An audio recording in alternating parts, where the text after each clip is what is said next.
Hey, how's everybody doing? My name is Quest Legends, Frontline Kings ENT CEO and founder. This is another episode of the Slums Project. Today's topic is you can see him on the screen. It's Charlie Sheen. You know him from Two and a Half Men.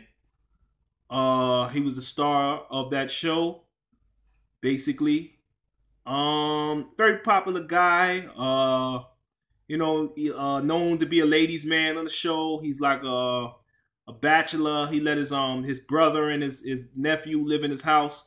That's what the show is about, and he helped raise the nephew to the best of his abilities. But he's also a playboy. He gets a lot of women, and that's just the character he is. And not only that, in real life, that's his character. Is reported that this man has HIV/AIDS. That's what the rumor's been. I'm going to play the video so that he could clarify it himself. It was also said, allegedly, that Charlie Sheen had sex with 5,000 women. Ex-wives, girlfriends, side pieces, prostitutes, you name it. I guess I could say this is the price people pay when they sleep with multiple women. You know, unprotected sex. Just sleeping around loosely. You know, this is what happens. This is a lesson learned. A lot of people should look at this and learn a lesson from his experience. Not to be sleeping around loosely. You know, because it comes with a price. I mean, even if you don't get HIV/AIDS, you could get an STD. So I'm not going to talk too much. Let me let the video play, and you'll hear it from the horse's mouth. But this morning, he's here to talk about something immensely personal and private. Charlie, good morning. Good to see you. Good to see you, man. How you been? Good. Thank you so much. It's my pleasure. We've spoken a lot over the last couple of days. And let me just say first and foremost that your producing team, Katie Disler and the Zim, have been awesome. Thank you. Thank you. As have you. Thank you. Yeah, we just absolute compassion and it just means the world. Thank you. Well, thank you. You know there are a lot of rumors out there right now, and you would like to address them head on. So I'll give it to you. Go ahead. I have to. Yeah. I'm here to admit that I am in fact HIV positive. And I have to put a stop to this onslaught, this barrage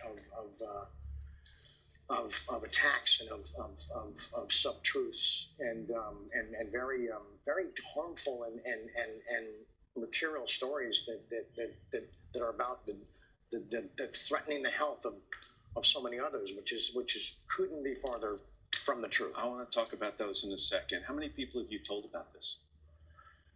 I've told enough that I trusted to be in the position and the situation that I'm in today. People you thought you could trust at the time? Absolutely, yeah. How long have you known about this? When were you diagnosed? Roughly 4 years ago. Yeah, it started with what I thought based on this series of cluster headaches and insane migraines and sweating the bed, completely drenched 2-3 nights in a row that I was emergency hospitalized. I thought I had brain tumor. I thought it was over. After a battery of tests and spinal taps, all that crap, they walked in the room and said, "Oh, here's what's going on." It's a hard 3 letters to absorb. You know, it's a turning point in one's life. 4 years you have been trying to keep this secret. Yeah. And you have said that you have been the victim of betrayal and extortion. You told me that a lot of people have actually demanded money to stay silent about this. That is true. Yeah, and I've paid those people. Not that many, but enough to where it has depleted the future. How many people have you paid? I don't want to guess wrong, but enough to bring it into the millions.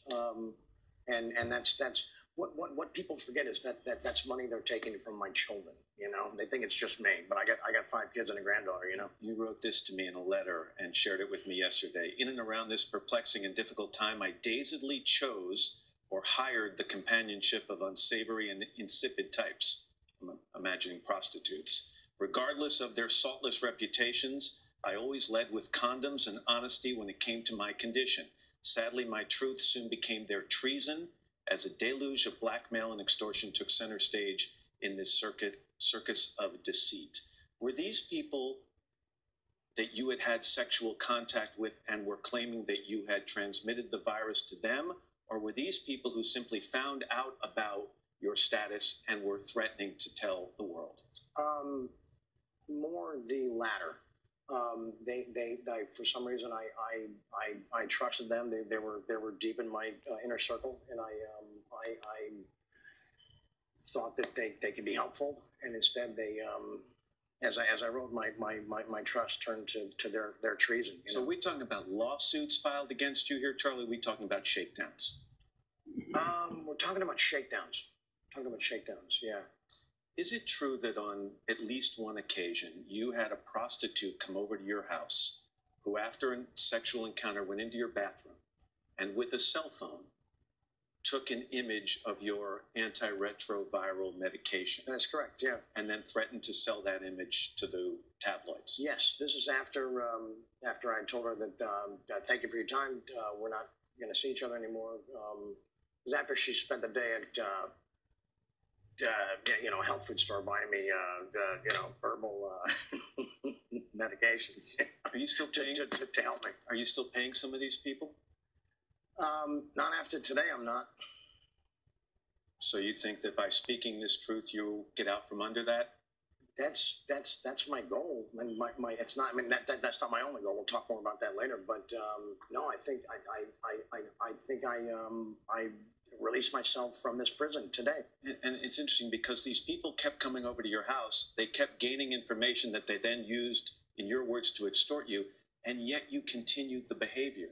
You kept bringing these unsavory types, which is my part, to your house. Which is my part, absolutely. And why? Yeah. Why would you make the same mistake over and over again? Because I was so depressed by the condition that I was in that I wasn't. I was doing a lot of drugs. I was drinking way too much, and I was making really bad decisions. That. There you have it. This is the Slums Project. Charlie Sheen is said to have HIV/AIDS. He's coming out forward, and he's tired of people trying to extort him. So this is why he's coming out with it. He doesn't want to be extorted no more. There you have it. This man is HIV positive. This concludes the Slums Project's Quest Legends signing out. Peace. 1.